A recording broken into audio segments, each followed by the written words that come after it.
Hello and welcome to today's video. I'm Allie Hobart. And I'm Sumner Hobart, and we are a husband and wife e-commerce entrepreneur team who were recently interviewed on the Lunch with Norm podcast, where we covered all things e-commerce entrepreneurship, including the pros and cons of living abroad, also pros and cons of living and working together as a husband and wife entrepreneur team, how to source and identify product opportunities to fund your lifestyle, and so much more. Before we dive in, a special addition for this video is that anyone who comments #couplegoals, subscribes to the channel, and like this video will be entered for a chance to win a 1-hour consultation call with either myself or Sumner for free. It's valued at $100 and you can ask us anything related to Amazon FBA, Pinterest marketing, or anything that you want.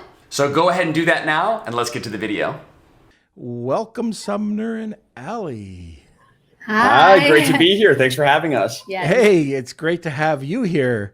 So I don't know what it is like to be working as a husband and wife. My wife and I used to work together for a short period of time, but yeah, she kicked me to the curb. So now I'm on my own. But not that we're still together, not that kind of kick me to the curb. Yeah. But anyways, why don't we do this? Why don't you explain a little bit of backstory, who you are, what you do, and then we'll get into the podcast today. Yeah, absolutely. So I'll go ahead. So Sumner and Allie Hobart. Husband and wife team, kind of business-wise, obviously married, of course. And we've been selling on Amazon as well as a lot of other e-commerce endeavors as well that we might get into here, which has kind of allowed us to live abroad. We're currently in La Paz, Mexico, not Bolivia. And we've been kind of traveling around for the past little over a year. And that has actually been able to help us save money, both personally, but then also with our business, and actually kind of reduce certain business expenses, reinvest more, and actually grow faster, which is something I think a lot of people don't kind of think about. And we kind of stumbled across it. And like I said, we can talk more about that, but pretty much just trying to travel as much as possible before kids, constantly learning and all new ways to kind of grow our business, with e-commerce and help others kind of do the same. So we do it, and then whatever works for us, we share it, like YouTube, Facebook group, podcasts, all that kind of good stuff. So that's pretty much it. One of the benefits that I found, at least when traveling, so I can travel and work anywhere remotely, but one of the big benefits was the cost savings. So I had to get some work done on my teeth. And I went to an incredible husband and wife team in Manila. I was in the Philippines, and they were both from LA. So they studied in LA. They had an office there, and then they decided to come back. And man, these guys were incredible. So, you got to do your homework. And I probably saved 75%, at least 75%. Yeah. And so like, I'm telling my wife, I can't wait. Like, if I get another root canal, should I fly over? You can't. Don't fly on a root canal. Pressure's not going to do you any favor. But anyways, that's like one thing, that being able to travel around the world, be a nomad, and, just work remotely. How do you guys find that? Like, you're in La Paz today. How long are you going to stay there, and when are you going to shift to another country? Yeah, so here, and especially now kind of with COVID, of course, we're taking all necessary precautions, right. And it's also made traveling much more restrictive. So we have to be, so it almost in one way though makes it easier, because there's only so many places that really make sense to kind of visit or travel, or that we can, as both an American, myself, and then Allie being Brazilian. We're here in La Paz for 1 month.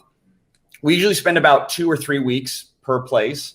And like I said, for us personally, we're just really trying to travel we have this whole bucket list, go to all these places before, thoughts of having kids, just because it's a little bit easier to do so. But we look at right now, it's kind of what countries have been open. So far, Brazil, Turkey, Costa Rica, and Mexico. We also we have this whole, I'm very kind of analytical and have this entire kind of Excel file with I look at the safety index per country, the overall development index, cost of living. We have a little matrix table where we rate, on a scale of 1 to 5, how much desire do we have to go to this country, just initially based on our own, kind of thoughts. I forget what else. And then we kind of create this, and then basically the file kind of spits out this score, and then the higher the score kind of determines where we might go. We might go next. Yes. So yeah, but we might. The hope is to go, because Greece is reopening in May, so we're thinking maybe going there. Yeah, our next big that we really want to explore. We follow this guy called the Nomad Capitalist. Yes. Really, really brilliant, and he's all about reducing taxes, and all kinds of different entrepreneur benefits of kind of living abroad and dual passports and all this kind of stuff that we're kind of getting into now. But he's mentioned, what is it, Serbia, Montenegro, and some of the other Balkan countries, kind of like above Greece, next to Italy, and kind of that area. That's where we're kind of most excited to kind of visit because, yeah, it looks really, really interesting. And maybe someone listening that could be, they'll Google and might be appealing to them as well. Yes. So does this guy have a website, or how did you get onto him? I found him on YouTube, and he has a website, Nomad Capitalist. I also bought his book. I haven't finished it yet, but it has the whole blueprint on how to do it, because he tries to give as much information as possible, but obviously it will vary. For us, it's a little bit more complicated because we have different citizenships. So, for example, there's places where you can be an entrepreneur. If you're an American, you live somewhere else, you still need to pay American taxes. But there are other citizenships where it's territorial. If you're not living in the country of your citizenship, you don't have to pay taxes. You might have to pay taxes where you're living. So there's so many different strategies. And we just started to tap into all of that. It's really, really neat. And it's funny that you mentioned the dental work, because that's what we found too. While we were traveling, we actually, depending on how long we stayed, obviously the longer we stayed in a place, the more we were able to save. And for example, in Brazil, we stayed for 6 months, and we only went to like 3 different Airbnbs. Yeah, I mean, we kind of got stuck. We flew out. It was during the pandemic. Yeah, it was right in March. And 4th, yes. Yeah, it was at March 4th that we flew out, like right as like starting to hear things about like Wuhan and like, this coronavirus. Okay, yeah, whatever. And we fly in, and then it starts like, we got into Brazil, and then it started like, and we kind of got stuck there, mainly in a place called Florianopolis, Brazil. Yeah. Which is this island in the south of Brazil, kind of near Argentina and Uruguay. And beautiful place. People have no idea. There's a place to get stuck. It's Florianopolis. Kind of known also as the Silicon Valley of Brazil. A lot of entrepreneurs don't know about it. But there's people we made friends from the Netherlands and South Africa and really neat. A bunch of places. But anyway, so while we were living, yes, Wanderer's Wealth. We follow her too. And she's in Mexico too. Yeah, someone commented Wanderer's Wealth, and she's very taxes and all that kind of stuff. And this guy, the Nomad Capitalist, has mentioned that a lot of his kind of clients, and we're not affiliates by the way with him, we just find his content great and want to share, but mentioned that like out of his kind of top 5 clientele or client types, Amazon sellers and kind of e-commerce sellers are one of his top clients. So that's kind of, I'm sure there's some relevancy with but wait, just to finish what I was going to say is that when we were in Brazil, we were able to save about 50% of our expenses that we had in Cincinnati, Ohio, in the US. We were spending about 50% of that in Brazil. And when we went to Turkey, we did so much. We moved a lot. We did hot air balloon, paragliding. We travel all the time, rent car rentals.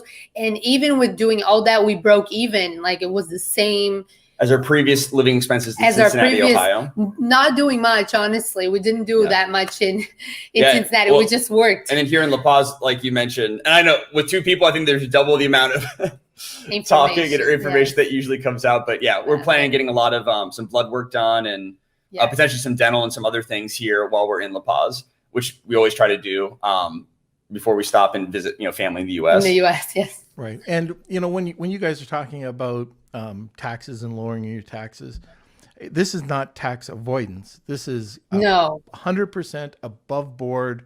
And I know a lot of my friends are doing the exact same thing. They're either traveling around, jumping from country to country, or they're settling into some incredible countries and they just love it and they wouldn't trade it for the world.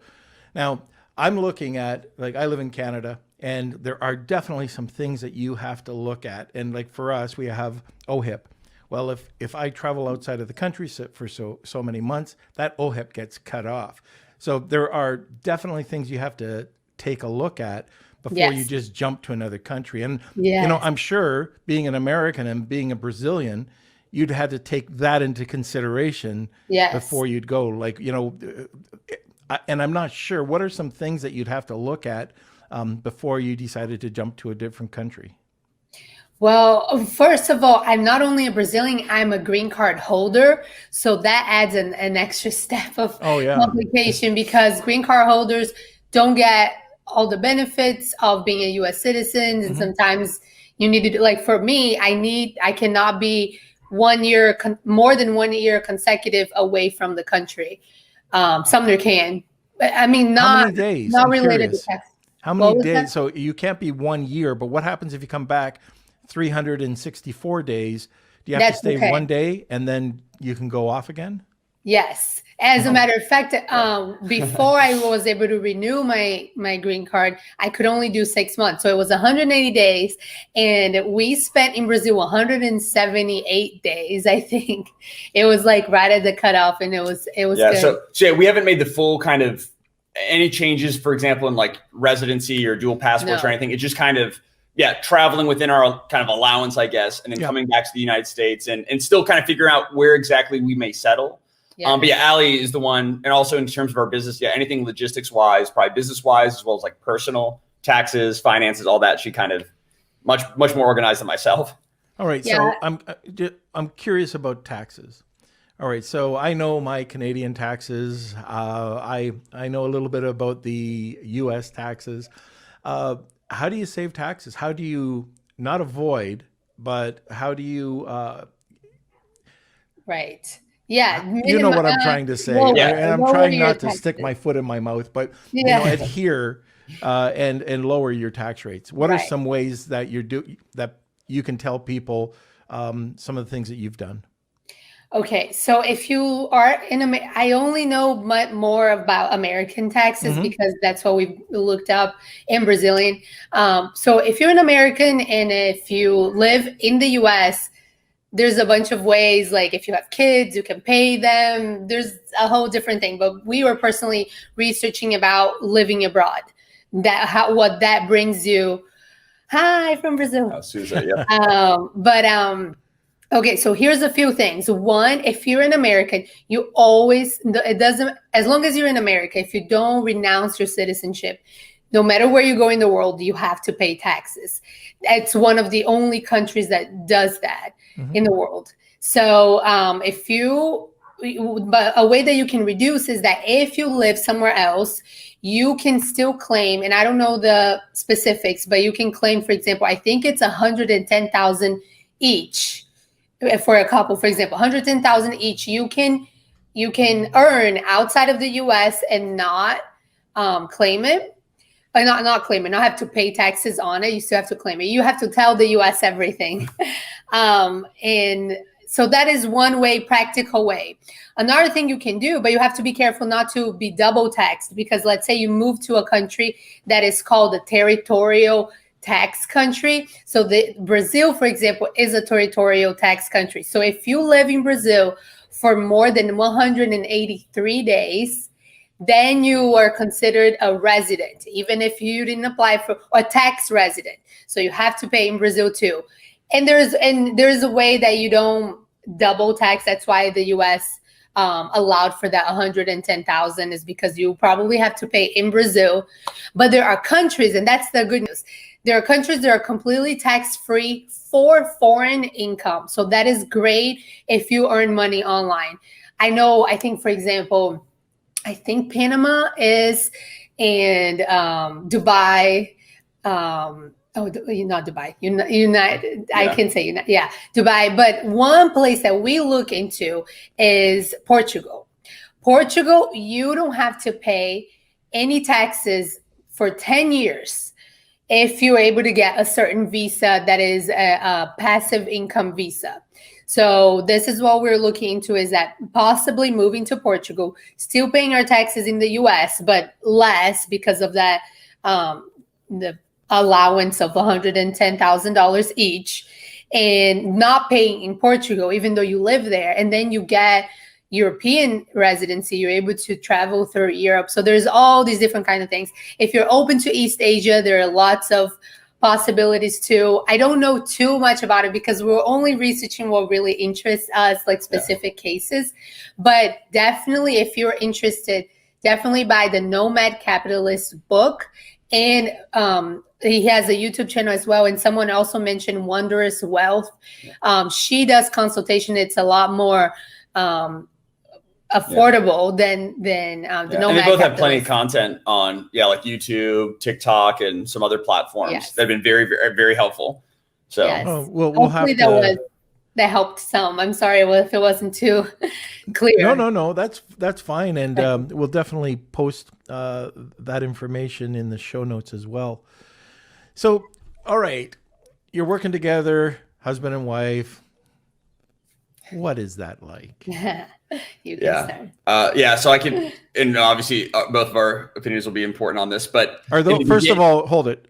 Are those nervous smiles I see, or a little bit? No, coffee. A little bit. I get super jittery with coffee and everything, but no. It's all. I will say, and we're pretty open and transparent. Obviously, we try to be as much with each other, and then also with, fairly open with everyone else online as well.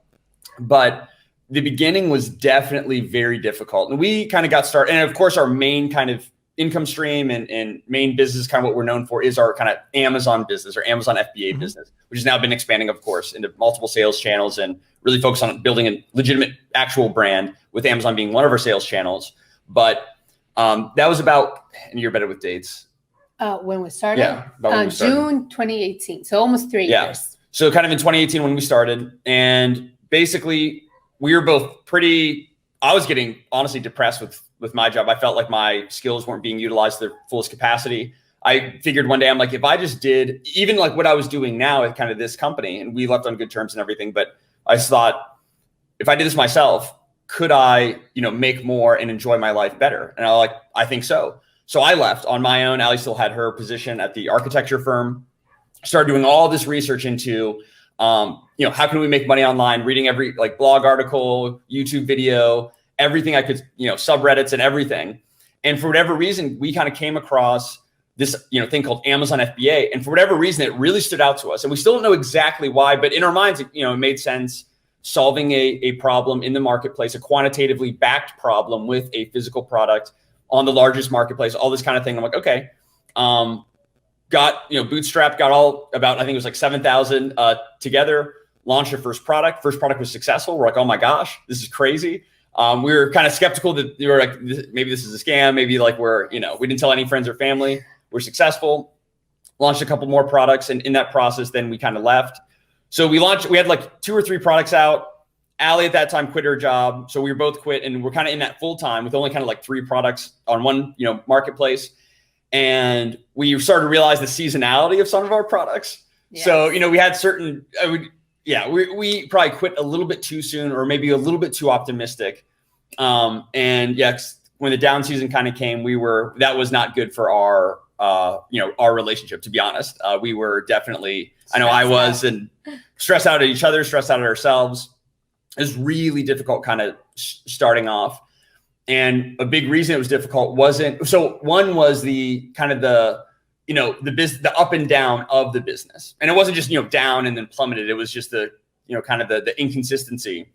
But then also was not having, so first of all, not really being clear on our goals with each other, kind of having like, oh, here's kind of my goal and this vision that I had in my head. And then she had a different vision in her head. We were going in 2 different directions, and that was causing, some issues. Even working on the same business, we were like, even with the same business, So kind of different goals, the business fluctuation, and then also there are certain tasks that were kind of like gray areas. It's like, oh, did you do this? It's like, no, I thought you did this. Well, no, that's your job. Well, why isn't my job? So kind of getting to the point to where, we got really clear on our goals with each other and came to agreement. Some maybe I disagreed with, some I think you may have disagreed with, but ultimately kind of agreed together on where we should be going. And then also we literally wrote, it was like a Google Doc of just, all right, here's kind of all the things that we need to execute on a daily, weekly, monthly basis, based on kind of, maybe our, what we're fairly good at, some of our like aptitudes. Here's what you're going to do. Here's what we're going to do. And then we're going to kind of reevaluate maybe in a month or 2 months and then see if that works. Yes. And then because of those things, so that's kind of the downside. And then that's a little bit of what we did to kind of, improve that. But it is, but now it's actually, I think, ultimately strengthened our marriage. Yes. I would say, but I'll let her talk. So, okay. Yeah. So that was a good backstory.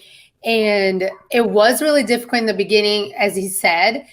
And to me, what made it so much better was one, as he said, we kind of sat down like, okay, what is our actual goal? We wanted to make this business work, not like we wanted to use our business to fund our lives. So we wanted to talk about what kind of lives we wanted. So that was actually really important to us because we had the eyes in the right goal. It wasn't just like, oh, let's make X amount of dollars per year. I'm like, why do we even need X amount of dollars? Like we were actually focusing on the lives we wanted to live. Yeah. And I will say this too, just I thought of it and it might be helpful because something that was very helpful to me is I came across this in, I think it was like one of like Tony Robbins' books that he mentioned this, but it applies, anywhere. But basically there's this like conference and then this guy stands up and says, I want to be a billionaire. And Tony's like, okay, why do you want to be a billionaire? He's like, oh, because, I want X, Y, and Z. He's like, okay, let's actually go on this, whiteboard and write down exactly what you want out of life and like getting really specific and really tactical and how much realistically would each of these cost. So going through, I want a jet. It's like, why do you want a jet? Oh, Sharon, yay. Anyway, but like, why do you want a jet? Oh, I want to, travel and luxury to these places. I'm like, oh, you can do that by renting instead of owning. And that's 10 times cheaper. So let's write that down. I want to own an island. Why do you want to own an island? Or how I want to go to so you can rent an island. So it's all these kind of like getting really specific about what you want versus, and really digging like, I think a few levels deep into what you want. And then realize you would need to have, I forget, like $10 million. Still a lot, but a lot less than $1 billion. So just this idea of getting very, very, very specific and honest with what you want out of life. And a lot of times you don't really know what you want out of life. You think and then, kind of trial and error, but. Yes. But yeah, so for us, we settle on something that we both wanted, which is important if you're a husband and wife, not just like a team, but husband and wife as well. And what made a huge difference was separating the departments. And even if I thought I could do better in something that he was doing, it's not my department. He did it. Every once in a while we have meetings and we talk about it and I ask for his opinion all the time. He asks for my opinion all the time. So we definitely share, but it was so much better to just have him do all of the PPC. I don't even think about it. I don't research anything because it's also like, time management, but also like your attention. We want like at some point, especially because he was doing the YouTube videos, he was researching a lot of things that I was researching all about logistics, even though I was the one dealing with it.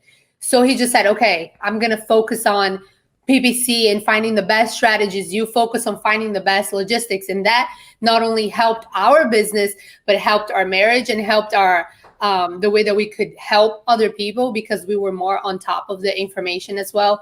So that is with one of our brands. It's funny because Sharon showed up and we were also on her podcast and she talked about like going through the hell phase of working together on any brand. So I feel like we went through that phase already for this business. And then we started our travel business that it's a whole time of adjustment as well. Yeah. And just for perspective, because I think also, maybe I didn't give the best introduction, but yeah, we kind of started off with our own kind of e-commerce business, started seeing success and we're like, oh my gosh, this is literally changing our lives, like literally able to travel the world and all this. So we started making kind of like YouTube videos and other online content, just kind of talking about, things that we found. And then now we also, so we kind of have that. We have our kind of e-commerce brand and then kind of the information around that brand or kind of strategies. And more recently, we've also started a travel kind of brand. So travel vlog. A lot of and that's actually really where a lot of our passion is. I don't know kind of where we'll go with that ultimately, but videography and obviously traveling, experiencing new cultures. We've learned a ton. A lot of previous misconceptions we've had about countries or cultures or things have been it's been very, very eye-opening, and we try to share that as well. Anything that we find that changes our lives, we want to share that. That's like just our overall philosophy. And the same thing goes with kind of travel in different countries. So yeah, so we kind of have several things going on. One of the big things on our list for this year is outsourcing. That's like one of our next, I should say, maybe number 2 big project of this year. Because yeah, we've kind of spread ourselves a little bit thin, but it's all good. It's all good. Yes. But the 2 biggest things that helped us was separating the departments and actually not working together, because we see each other so much, especially us, because we travel and, like sometimes we're in 1-bedroom Airbnbs, so we try to work separately and give each other space. So if I hear you correctly, one of the things that you did is work on your strengths and weaknesses. Yes. And then you worked, you didn't say it, but you worked with a task board. I'll do this, you do that. I'll do this, you do that. And yeah, that makes a lot of sense. I wonder, when you go out to dinner, so you go to a restaurant. I don't know if you can even go to a restaurant in Mexico, but if you go to a restaurant, do you shut it off? No, because we want to claim it in our taxes. That's not a business. No, in general, yes. No, in general, yes, we do. Definitely. No, we don't work on Sundays, so we don't do any work on Sundays. That was actually one of the most difficult things for us to do, which we never. Yeah, that was tough, because as an entrepreneur, it's like this addiction of like, there's always more to be had, or even just this. For me, being kind of a perfectionist, I'm like, I want to be, on all these platforms, and I need to be executing on X, Y, and Z because they are, and all of that. So yeah, it's a great point that you bring up. I'm sure, maybe you've experienced that to some degree, or at least maybe, when you're younger and everything. But are you saying I'm old? No, just experience. I think you have. I mean, and by the way, I didn't mention this at the beginning of the call, but we actually met a while ago, and I know you probably met with a lot of people, but at the Amazing conference in Vegas. I think it was the last one that they had before kind of COVID. It was a guy, was it Thiago, who's Brazilian, and Nicole, his wife. They introduced me. It was very brief, but they introduced, and they talked a lot about you as well, and raved about you and kind of all your experience and knowledge. So I know we didn't get that time at the beginning to talk about that, but I know I know your network is, I think, fairly large. So I understand probably. Maybe not remembering this phase. No, it's awesome, and that's one of the reasons I go out to a lot of these events, and what I'm missing so much right now, because being able to go out there and meet everybody. One thing I completely forgot about: we have a giveaway today. Yes. Can you tell us? I mean, we're 30 minutes into it, and okay, what is the giveaway, and why is it so great? Yeah. So our giveaway kind of for this podcast specifically and exclusively is, so we have kind of to help, and we found this out of necessity. We just had basically a bunch of people, we create all this content for free online. We have people messaging us, hey, can you do a one-on-one call with us, like a Zoom call? I can show you my screen with like my Amazon PPC, account, and help maybe restructure or help kind of optimize some of these campaigns, or help me set up like a shipping plan or whatever it might be. So we're like, okay, let's figure this out. So we now offer kind of paid coaching calls. And for this kind of podcast specifically, we're willing to give away a 1-hour coaching call, kind of about anything that we can help with, logistics. Anything that we know. Yeah, anything that we know. You can talk about whatever. You can talk about, whatever you want. But hopefully to help you with product sourcing, product research, logistics, expanding to new markets, Pinterest marketing, which we just launched a course on that as well. YouTube, I think some people express some interest on YouTube, so it could be Amazon product launches, a pretty wide variety, but 1 hour fully free. I think it's like a $95 value, around $100 value. So that's fantastic. Okay, so Kels, what fantastic hashtag have you thought up?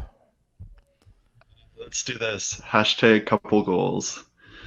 Hashtag couple goals in the comment section, and you'll be entered into the draw. So just put the hashtag couple goals, and you'll be entered into a 1-hour consultation for and what if somebody wants an extra?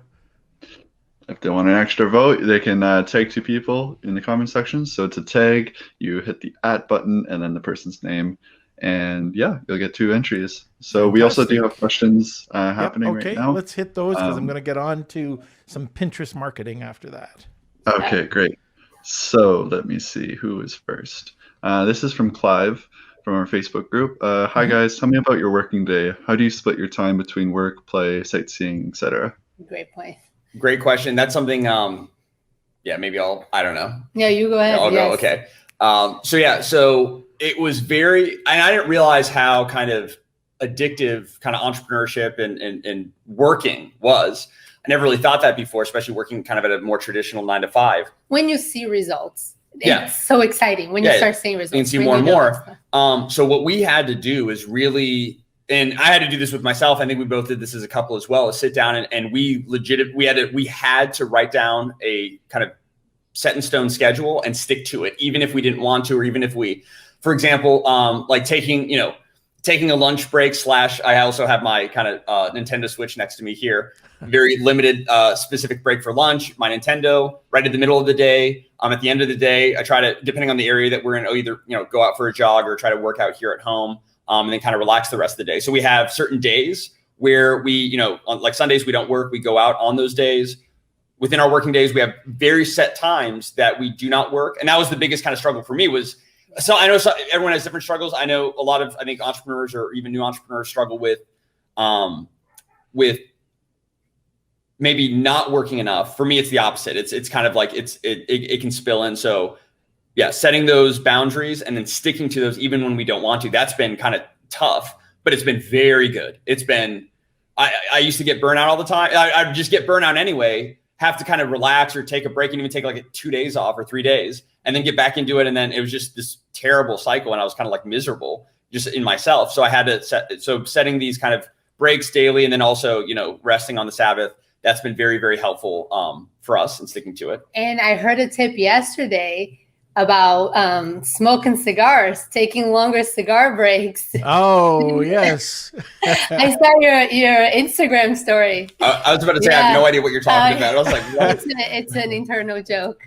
Inside joke. Inside joke. But yeah, no, it's true. We try to stick. It is a little bit difficult because for example, I deal with suppliers. So I have to work later in the day. Usually it's the time that they are up. So we have to do kind of different work schedules too, which is actually good for our marriage. He has his own break time. I have my own break time. But at the end of the day, we do have time together. Like we watch TikToks. We have our time together. But then I sometimes need to split my attention with suppliers and something else. Yeah, but we kind of have our own schedules, and then respecting each other's schedules is very we try to email each other as much as possible to not interrupt during the time, because sometimes unless it's urgent, but we try to make it like efficient too, like in a business way, not just, I don't know, like we live together and work together and messy. We try not to make it messy. He's better at it than me. That's a great point. Just, emailing or texting. Yes. Get the message done, because if you get up from your computer, walk over, start to talk, something else will come up. But, the way that you're working with it right now, that's great, having to cut it back, and you have your boundaries. Sundays we're taking it off. I found with a lot of probably on the other side of it, if somebody's learning to work remotely, even with couples or just solo, you get into the routine of, okay, I'm working. Oh, you know what? I'm going to take lunch and there's a show on that I'll watch. Or like for me, Judge Judy, she comes on. I'm a Judge Judy-aholic. And then all of a sudden you're watching 2 Judge Judys, and I'll just watch the second Judge Judy. And all of a sudden your time starts to get eaten up. Now what I do is I record all Judge Judys, but but it really can affect the way that you work remotely, and there is discipline. Yeah, take your breaks, but you have to have discipline to to fall back on. If it's taking a break at a scheduled time in your calendar, or when you go upstairs, and have lunch or whatever, you have a set time. A lot of people fall into that trap, and their 8-hour day, all of a sudden becomes a 4-hour day, and they wonder why they're not getting their job done. Yes, that is true. Yeah, 100%. Oh, definitely. Yeah. So Kels, Kels is tasked to come on when the question ends and ask another question. I can boot you off this. Just be careful. Okay, let me see. Okay, from Daniel. He was from Brazil. How do you build credit in the USA, being a nomad? What is your understanding about physical presence and nexus on Amazon business model? Okay. Does he say physical presence in terms of, I'm trying to understand if he means the whole warehouse thing. Is that the physical presence or us person? Probably you as a person. Okay. Okay. Yes. No, physical presence. How to build credit in the USA. I don't know if it's like financial. So I think I get it. So if Okay, you're in the Philippines right now and you need to have a US bank, or you want to get a phone from Verizon or whatever, they're going to check your credit score. How do you build that if you don't have an address to provide, a US address to provide in the US? Okay, so I don't know in terms of credit for like loans and things like that, but in terms of physical address, we are a nomad right now. We do have family there, so some things we do use his family address, but you as a person, okay. But you can purchase a virtual address. You in any zip code, pretty much. I think you can choose. And you can purchase a virtual address. You can even get mail there. You just have to pay for a subscription. They'll take photos. Like it's up to 30 packages or 30 envelopes or something like that. So you can purchase an address in the US. And then if you need that to open a bank account, though sometimes they might ask for utility bills. So I don't really know about that, to be honest, because we have already we established our business. We were living there. So when we opened everything, we had all these documents to back it up.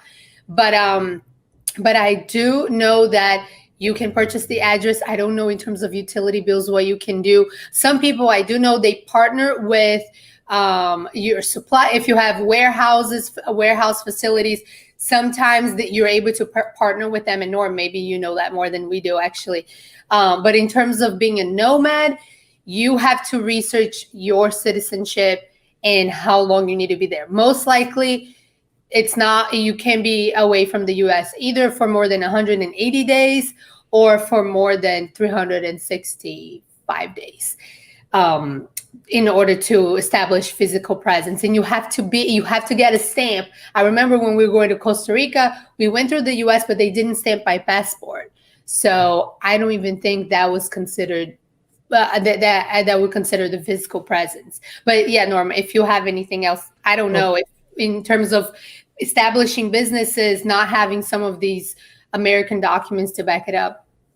Yeah, there are, like you said, virtual companies that can do this. And I'm not talking about UPS, getting a PO box. No, that's not what I'm talking about. There are companies that are specific that will do this for you, that you'll have, they'll be able to receive mail, send mail out.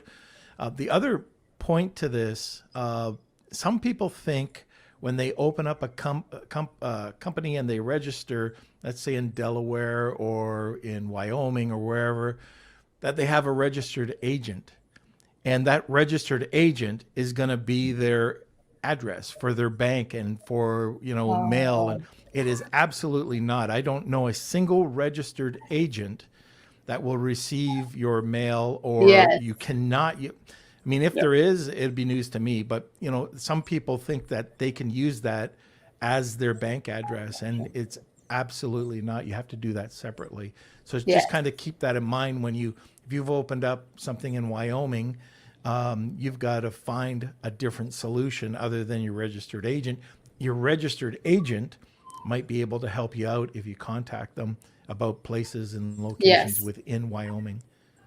And now the other thing, excuse me, I use, so there's a few, like if I need let's say that I'm setting up Google My Business, or I'm setting up something that needs an area code, I'll use an app called Hushed, HUSHED.com, sorry, just Hushed app, and you can get specific area codes for next to nothing, and you can also, I mean, what is it, MSVOP or VoIP MS or MS VoIP.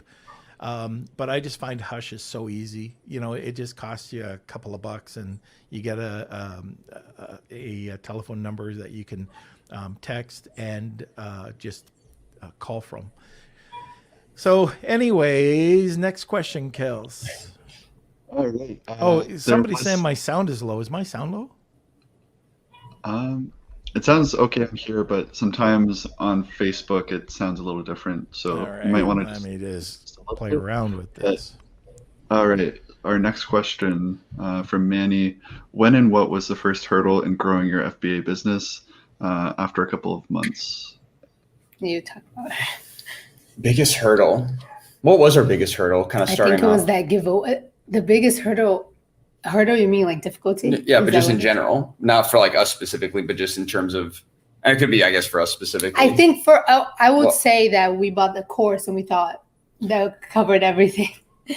Yeah, no, but I'm trying to, biggest hurdle. One of the biggest things I will say, and maybe, hopefully this answers the question. I'm trying to make, not just for us specifically, but what would be, you know, maybe the best information for this question specifically is that, and Kevin O'Leary of, you know, Mr. Wonderful of Shark Tank mentioned this as well. I think it's very practical, simple advice.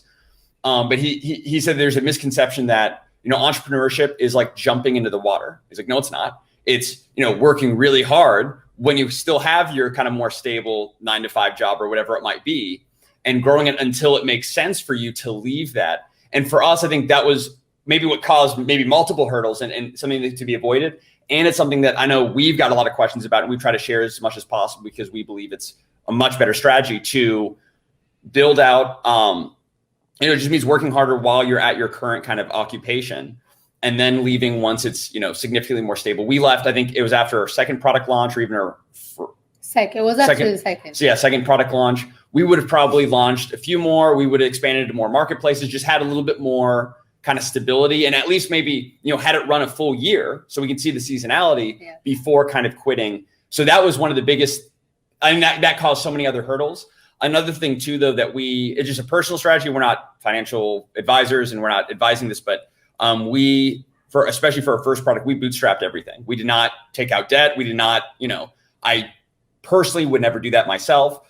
We bootstrapped, and then for kind of second product, all the profit generated from our first, we reinvested. Where I think a lot of people get in the mindset of like, oh, good, I'm generating this, you know, and then we can get all into cash flow and profit and how important it is to actually know your true profit and really ultimately know your cash flow every month. But kind of taking that and then, you know, spending it or, you know, enjoying it, but kind of reinvesting that and really thinking more about the long term, keeping in mind that it will take, you know, some time. And I think that's the biggest I think that hurdle was or a issue. Good point. Was cash flow. We figured out what cash flow was. You had to. It wasn't just profit. Yeah, we're like, wait, so we're generating profit. Where's our money? But it's tied up because the longer your lead times are and the higher kind of your the amount per order, your money gets kind of tied up, and you're like, it's constantly going out that you're like, wait, where's it? And especially with, you know, Amazon paying every 2 weeks. That's why, you know, maybe having a Shopify site or another kind of website with Stripe and get those payments significantly faster, and, you know, being on Etsy and eBay and all that is important. So yeah, definitely diversified. And then also time is just keep in mind that it will. We quit a little bit too soon, and that caused, I think, a number of hurdles at the beginning that ultimately we overcame that by, I guess, we launched more products. We learned about cash flow and profit. We researched a lot of information. Researched a lot, but there's definitely some headaches at the beginning. I found that probably one of the biggest hurdles I had was trying to be a perfectionist. And, you know, especially in e-com, not so much Amazon, but both, that if you're waiting for the perfect picture or the perfect website or your website to, like Shopify site or WooCommerce site, to be perfect, and you needed to have 12 blog articles and you needed this many, and your packaging, launch, develop V2, so version 2. Launch Yes. version 2, get on to version 3. And it's always going to be evolving, but there's a lot of people that just what if everything to death and nothing gets done. Yes. Very true. Yeah, that's what I know. I think it's like Mark Zuckerberg, or at least Facebook. Done is better than perfect. And it's like the co-founder of LinkedIn mentioned, what was it? And this is, and that same thing with me. I definitely struggle with that even today, and hopefully I've been improving in that. But yeah, that if you're happy with the product that you launched, meaning it could be software, physical product, whatever, you've waited too long. If it's perfect, you've waited too long. You're too slow to bring it to market. So I definitely agree with that. And yeah, especially I find that advice, there's all different kinds of people. I think there's those that are more perfectionists, others that are more kind of, according to, the Colby kind of personality test, quick starts that are just, let's get it done. So for perfectionists, I think that's great advice. And that's definitely for me. And that's, and for other people, I know it's like, all right, I'm just gonna use images from my supplier for this Amazon listing. I'm like, no, like it needs, you need to put some effort into this. So there's all different kinds of people, but for the many perfectionists out there, that's I agree 100%. Yeah. Before we get to the next question, Kels, if you're going to do that, I just want to let everybody know. So we've got a giveaway today. If you haven't entered it yet, please enter it. It's for a 1-hour session with Sumner and Ali, and it's basically anything. We're on a topic today about working together as couples, but both of these two are really great at business. So they have their Amazon and they have off Amazon websites. So you can talk to them about anything. And that is #couples goal. Does that sound right? Yeah, couple goals.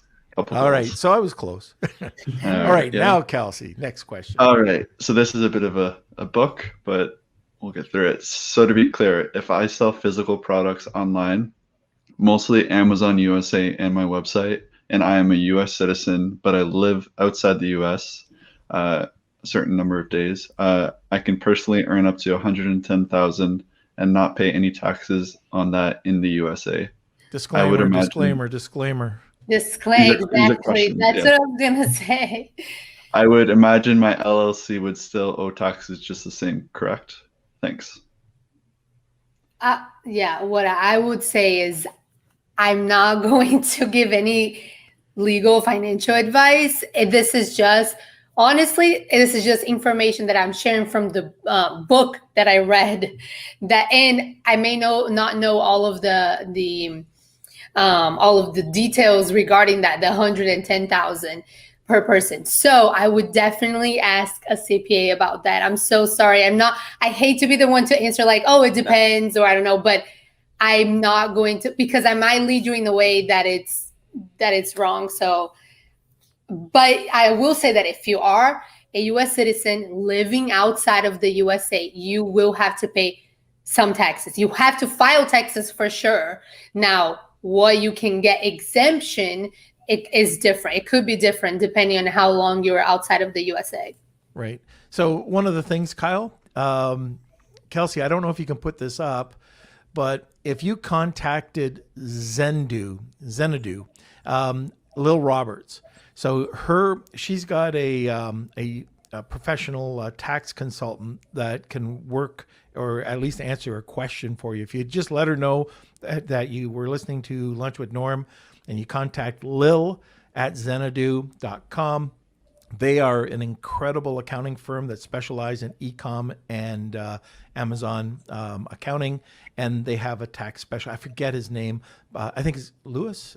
Anyways, just ask Lil, and you'll get pointed over to the tax department, and I'm sure he'll be able to answer that for you. Okay, next. And also, I want to mention, if you are interested in e-commerce accounting, Lil was on the show. And I'll put the link in the comment section. Yeah. Okay. So I believe there was one more question. This is kind of a big question. I'm not sure if we'll be able to go too deep into this, but it's from Peter. What is your method for product research? He loves talking about this. This is one of my favorites. So that's kind of my background is all, quantitative research from college. Just one sec before you get into that. So by product research, are we talking about product opportunity? Yeah. Well, I don't know if you're asking him or asking me. No, I'm asking you. Sorry, Sumner. Oh. Yeah. No, you're fine. Yeah. So yeah, that's the first kind of step is, and I prefer more market research than product research. But yes, exactly. Product kind of, I know that we use a lot of language in kind of the Amazon FBA community, kind of simplify a little bit more complex concepts, but I do like to be more specific and clear.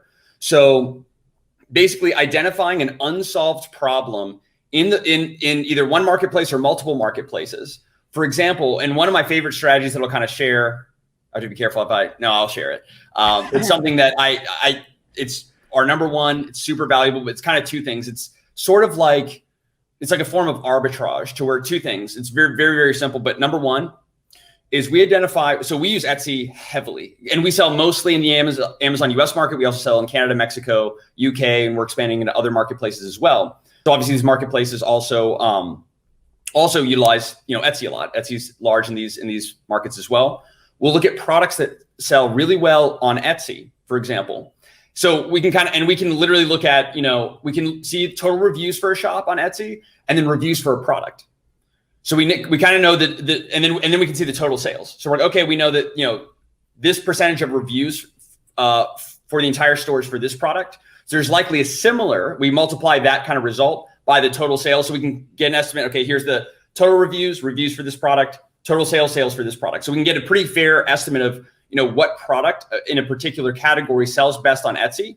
Then we just head over to Amazon, type in on Amazon for that specific either design, color, whatever it might be. And we look and we're like, okay, this is selling well on Etsy. There are no options on Amazon. And we never copy. We do not recommend copying. It's not what we do.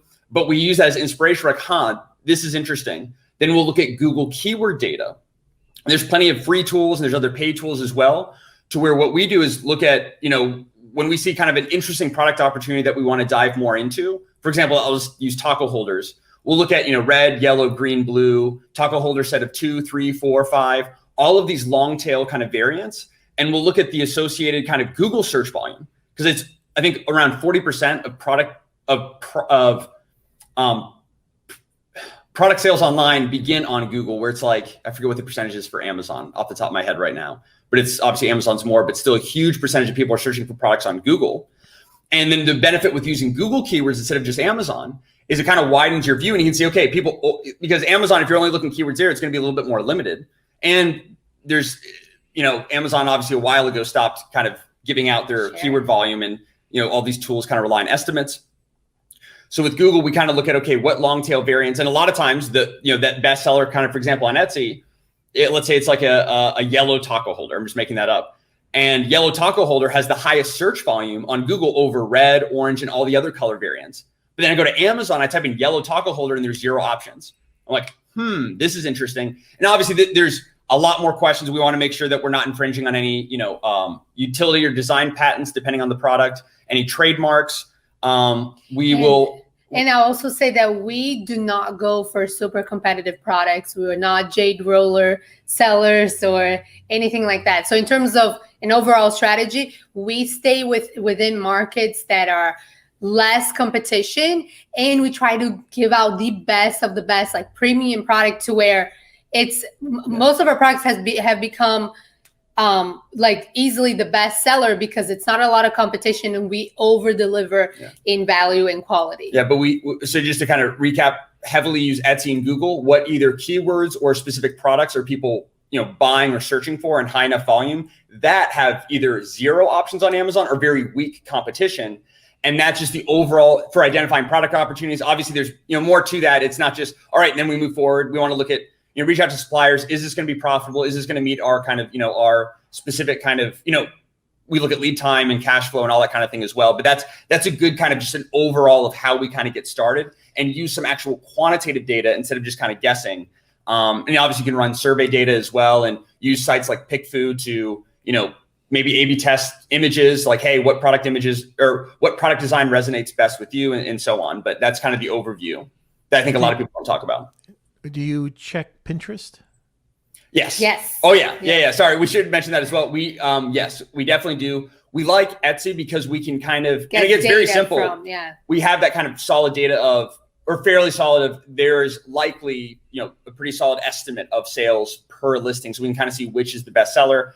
And obviously if Etsy shop has, a lot of positive feedback, more so than others, we know that if they're really good at selling, X, Y, and Z products, they're likely also good at selling, W product.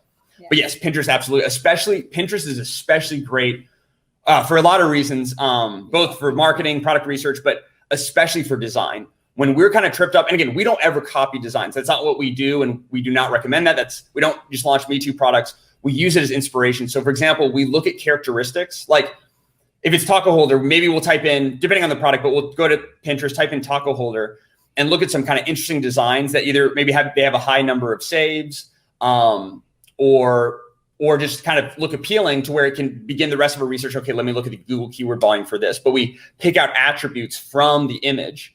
So chevron design is there's a crescent moon on there. There's different material. Yeah, things like that. Yeah. So we get it for inspiration, and then we try to validate it through keyword research. We don't try. We do it. Otherwise, we don't launch the product.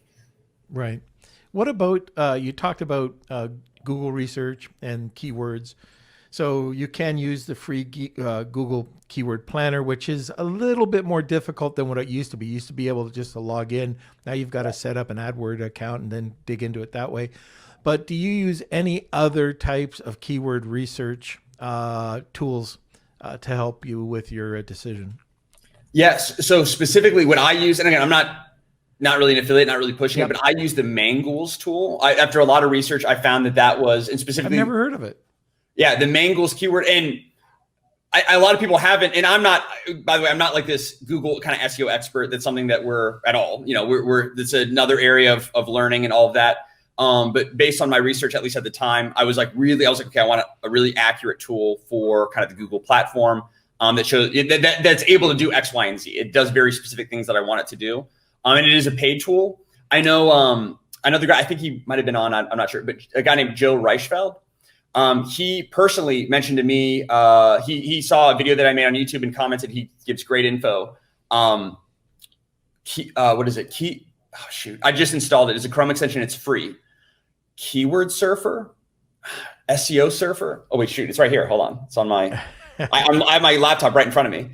Keyword Surfer, the Keyword Surfer Chrome extension. I just started using this based on his recommendation. So far, I really like it. That's a free tool that you can use. And also Ubersuggest. Yeah, Ubersuggest is another free kind of Google. Yeah, that's Neil Patel's, isn't it? Yes. Yeah. And then aside from kind of Google, so that's all Google. I also like to use Helium 10 and Seller Tools for Amazon keyword volume, just to kind of validate. And a lot of times you'll find similar.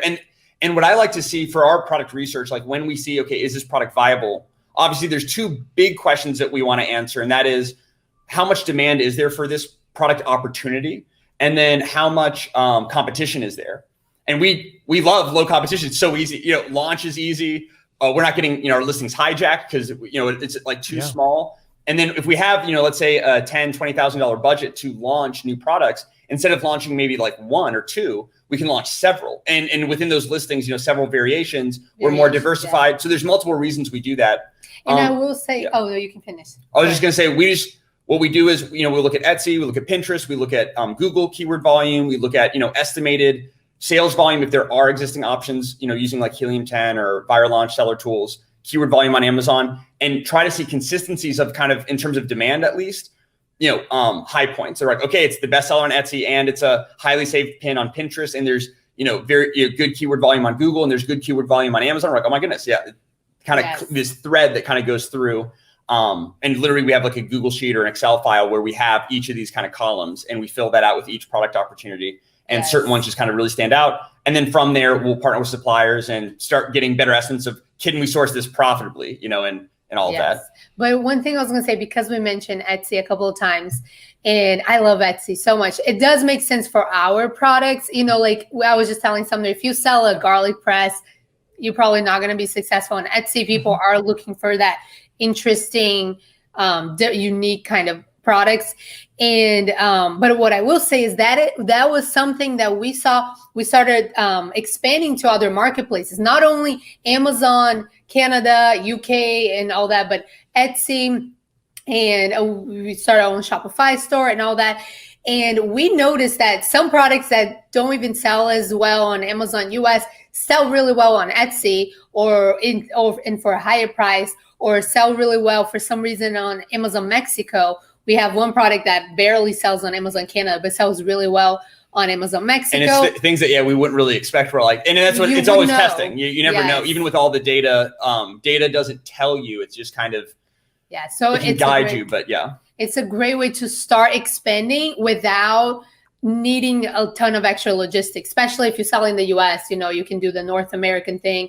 And within Etsy, you can ship it within the same country. You can use Amazon FBA to ship it to fulfill the Etsy orders too. So that's how we started on Etsy. And now we are partnering with other logistic companies, but it's an easy way that really helped us diversify and also realize that there are better products for certain platforms. And now we're thinking about getting an Etsy store for very specific products that we don't necessarily sell on. That might actually be a future kind of like a case study that we might create we have our main brand and then creating a whole separate brand, maybe like geared toward entrepreneurs or print on demand, things like that, and just running some tests and things like that. But anyway, that's another story. Yeah, there's one other tool that I can tell you that works great, and it is called keywordtool.io. Keywordtool.io. Yeah, it's fantastic. If you're looking for Google, Bing, they have a ton of keywords. YouTube, it is a paid platform. You can get a small amount of keywords under their free, but it's $99 a month. It's also pretty cool if you're looking into Google specific. But yeah, I like that Neil Patel's tool that you were talking about. Yes, it's really good. Now the other, and I guess unless there's any other questions, we do use a VPN, by the way. Okay. There's a question on the screen. Yeah. Do you use a VPN? Yes. Always. Like all the time. Anytime we access Amazon, like pretty much at this point, anywhere, we turn on our VPN first, then we'll log in and, knock on wood, we haven't had any issues, with Amazon suspicious activity, anything like that. Yeah. Yes. I've even, like with my managed services, I use a VPS. It's a little bit slower, but for me, it provides safety. I know Amazon says it doesn't matter anymore, and VPN is also good because sometimes you can access certain things like Pinterest, for example. You can only access certain features if you're either in the US or the UK. Right. So us being Mexico, I just have to turn on the VPN and I can access that too. Okay. Well, last question from me anyways. So you go and you find out this really great product opportunity, the gnome. Okay. Now you have to, do you ever get into product innovation? Because Kevin King was on just the other day and he was saying, if I'm putting anything new on Amazon, it's the only thing, there's absolutely no just, buy whatever everybody else is buying. I am innovating. I'm doing something to it that is going to be unique to me. Do you have that same kind of train of thought? Oh yeah, 100%. Yes. Be unique on every single, be unique in multiple points. So find a way, obviously, utility, either because there's points of parity and then points of differentiation. So kind of like what are your competitors executing on well? You need to make sure that you do as good or better. And then obviously on top of that, you need to make sure that you're doing something different. Otherwise, use common sense, go, and a lot of people, or especially newer kind of sellers, they view this kind of whole, for lack of a better word, Amazon FBA, journey, or, selling products on Amazon is almost like this magic box, but it comes down to it's a lot of steps and there's a lot to take into account. But when you kind of just think about it from the perspective of your customers, like if you're, prospective customer, and first of all, write down a customer avatar, know who your target audience is. You go on Amazon, they type in a specific product. Let's say that you do happen to get to the first page, even with all of the competition and all of that, and they see your product. Why would they click on yours and then ultimately choose you over your competitors? And that kind of forces you to, so yeah, absolutely. And what we do, and there's a lot of ways, because I know Steven Seelkoff and others really, innovate kind of like new inventions or kind of very new products. We have a product designer friend who does that. Literally, he's an inventor. He patents things and all of that, and very, very successful. And we're actually helping him get on Amazon FBA and kind of sell his own instead of working for companies to innovate for, which is really awesome. For us, especially for newer sellers, we find that, it's kind of like you could clear your own path through the jungle, or there's already kind of this rough path that's a lot easier to clear. So we'll never launch like a product that's almost identical.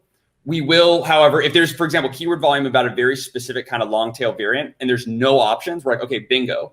We know people are searching for this and no one can find it. And review. We rely heavily on reviews of existing products. And that's our guide to how we're going to make our product different. I mean, we don't, we don't create, let me create something completely out of nothing.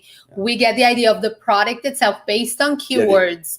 Then we look at the bestsellers. Then we look at the reviews for those bestsellers, and specifically like the 4-star reviews. They say like, oh, this is great, but 4-star reviews are gold. I was actually working on a software that now it's not gone anywhere, that it would specifically analyze 1 through 4-star reviews and specifically identify, okay, after the words, but what are those key phrases after those words, like in a large quantity, so you could quickly see. And I know Helium 10 has a free tool that I love using, the keyword, or the review insights tool. It's a free Chrome extension, review insights, super helpful. It's basically a word cloud organized as a table. So you can see the most frequently cited, the most frequently used words or phrases within kind of this conglomeration of reviews, along with your associated average review rating. So you can just kind of pop open the tool, quickly look and be like, okay, look at all the, anything that's below, 4 stars or below. What are people saying about this? And for example, for one of our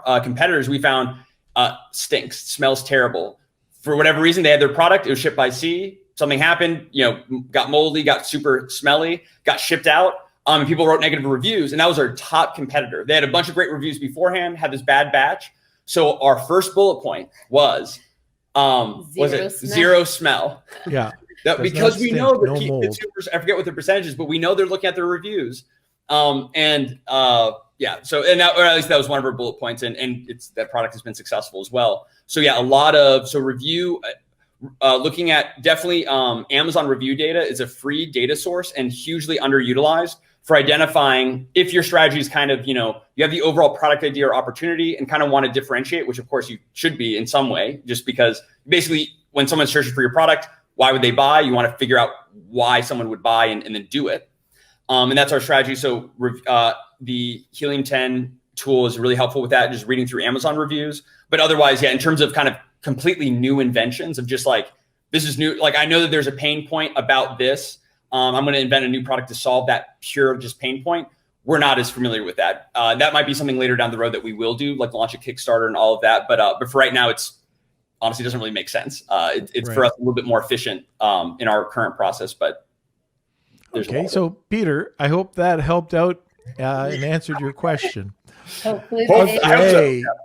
So I think that's it for today. If you haven't got hashtag couples goals, make sure you put it in and you'll be entered in for a free 1-hour consult with Sumner and Ali. All right. So how do people get a hold of you? Yep. Just search for us I think we're on, Facebook, YouTube, TikTok. We're going to get back on Instagram. You can just type in Sumner Hobart. It was mostly me kind of creating the content. Ali's now been great in producing more. But yeah, YouTube, Facebook group, TikTok. We're on all those platforms. Now you're the Amazing Escape Plan as well. Yes. Yeah. But you see our names here and just type it in. Or our travel channels is Hobarts Abroad. If you're interested. So if you're interested in like our travels and all that, which I know is a totally different category. If you're interested, Hobarts Abroad, just our last name and then abroad. And mostly YouTube and Instagram for that, and TikTok. So fantastic. All right, Kels. Yeah, thank you, everyone. That was great. Thank you so much. Sorry if we talked too much. Oh, no, it was perfect. Stick around after the podcast. I just wanted to catch up with you. But as for now, Sumner, Ali, thank you so much for being on. Congratulations, Mark. I think thank you so much. Thanks for having us. It was a pleasure. Oh, yes, thank you. Welcome. No, it was great.